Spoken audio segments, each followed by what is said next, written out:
If you're looking for a Solar Warlock build that will allow you to have insane movement and survivability in PvP, then I got you. My last version of this build is pretty outdated, so I thought I'd make a new and improved one for you guys. My favorite thing about this build is the fact that it's super simple and straightforward, which means that it'll work with any person at any skill level in PvP. So you don't have to expect anything crazy. This is just the build I like to play with, and I wanted to share it with you guys. The main idea I wanted to have around this build was allowing your character to have insane movement in the air while also being able to have insane restoration and healing effects at the same time, allowing you to stay in fights and get back into fights very quickly, making your PvP experience a lot better. Throughout this video, I'll be going over the exotics, abilities, fragments, and aspects that are used and that come together to make this build super effective in PvP. If at any time you enjoy the video and find it helpful, make sure to like and subscribe to support the channel. It really means a lot. But now, let's hop straight into the build. Starting with the exotics I use for this build, I wish I could say there was some game-changing exotic for Solar that made this build really fun, but sadly, we still gotta keep it basic with transversive steps or Ophidian aspects, which I personally, and I think a lot of us are okay with, because transversive steps are super fun to use. For some reason you aren't using them, you need to start, because as an armor perk called Strange Protractor, sprint speed is increased, and after a short time sprinting, your currently equipped weapon is automatically reloaded, which is super clutch because it allows you to get back into fights really easily because you never really have to reload with that.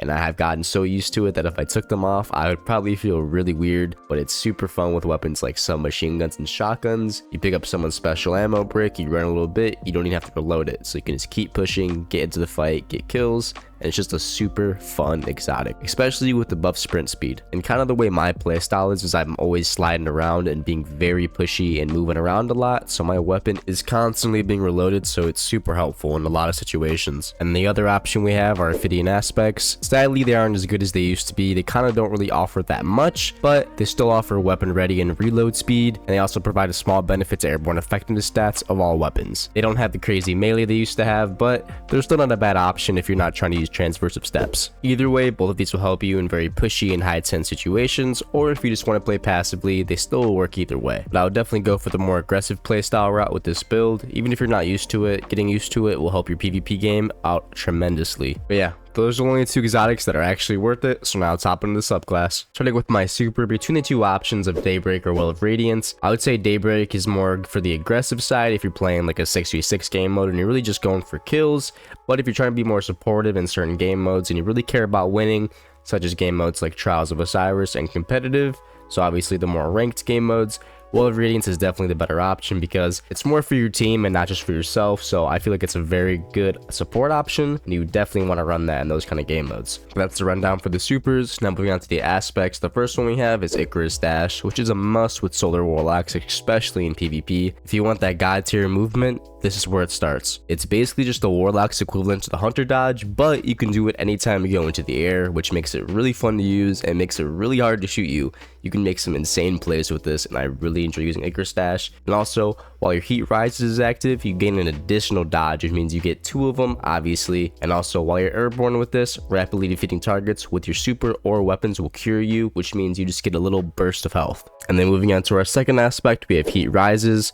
You could fire weapons, melee, and throw grenades while gliding in the air, which is always a guarantee when you have this aspect on, but you can enhance it with the next part of it. When you consume your grenade, you gain heat rises and release a burst of healing energy that cures nearby allies. The strength of the burst is increased when a healing grenade is consumed, and also final blows while airborne increase the duration of heat rises and grant melee energy. So really you have 2 options. You can consume your grenade, fly in the air with heat rises, and you basically, heat rise is just a very increased glide, and you're basically floating in the air. So if you're using a long range weapon like a pulse rifle, auto rifle, or sniper, you can float in the air with a crazy stability and still have all the range and just mat people, or you can decide to hold on to your grenade and just use it to heal yourself. There's 2 options, which is why I think it's really cool depending on the situation. If you just want to heal yourself, or if you want to get a good angle on the enemy, you can consume your grenade, or you can throw on the ground and heal yourself. That's why I really like this aspect and find it really helpful in PvP. But yeah, those are my 2 aspects. They match up perfectly. Now let's go on to my abilities. I already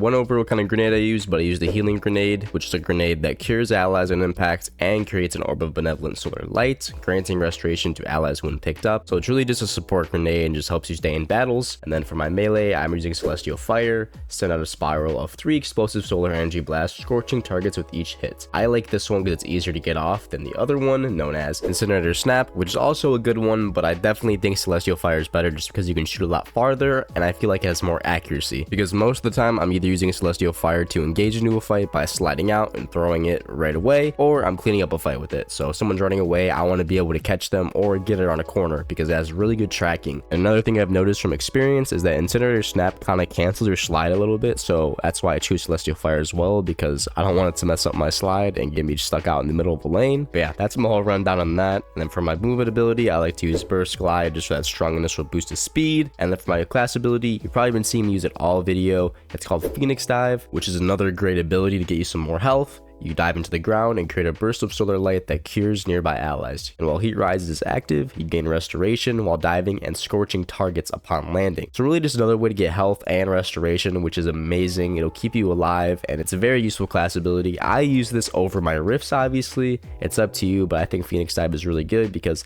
if you get stuck in the air and you're floating up there and you want to get to cover really quickly before you get picked off, you can just hold your button, dive to the ground, and you're out of view. So it's very beneficial in a lot of situations. You have to try it out and get used to it, but yeah, that's what I like to use for my class ability. Now moving on to the core of the build, we have the fragments. The first fragment on our list is Ember of Torches. Powered melee attacks against combatants make you and your nearby allies radiant.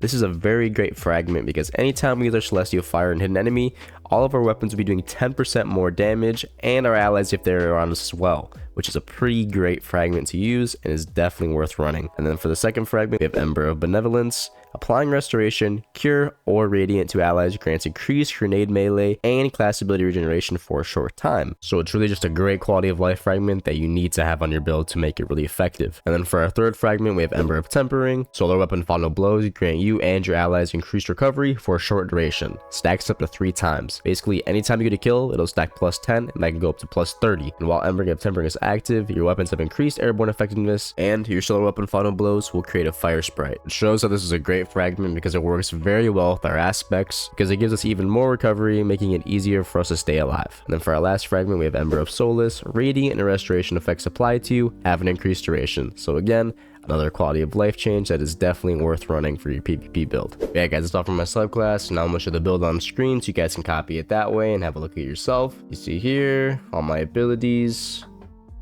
aspects, and my fragments. Alright, now let's hop on my stats and mods. For your stats, you just want to run high recovery to get your class ability back as soon as possible and be able to recover your health back quicker. And the next stat you want is discipline, just so you can keep getting your grenade back and healing yourself over and over again, allowing you to stay alive longer. Especially if you want to go the route with consuming your grenade and wanting to use heat rises a lot to be in the air, you definitely want to have high discipline for that. Basically, recovery and discipline are the top ones for me. A little bit of resilience and decent intellect is always good, but that's really all for my stats. Now let's go on to my armor mods. Starting with my helmet, I just run 2 targeting mods. Of course, both solar targeting, just because of the fragment I have, you need to use a solar weapon for this build. With a harmonic siphon, just because I want to throw something random on there to use my extra one thing. And then for my gauntlets, I'm using impact induction, fireball, fastball, chest piece, 2 unflinching solar aims, boots, innervation, absolution, insulation, and my bond, bomber, outreach, reaper. All of these work together to make this build super fun and super effective in PvP. Copy all this and you guys will have a blast. But yeah guys, that brings us to the end of my build video. I hope you guys enjoyed the video and decide to try this build yourself. This build is super fun and effective in PvP. I really enjoy using it. I'm not saying I came up with the wheel or anything. I know a lot of people use a build like this. I just want to show you guys what I like to use. Let me know in the comments below if you decide to try it yourself, and let me know what you think of it. I hope you guys enjoy your holidays, and until next time, my name is Apoxy. Peace.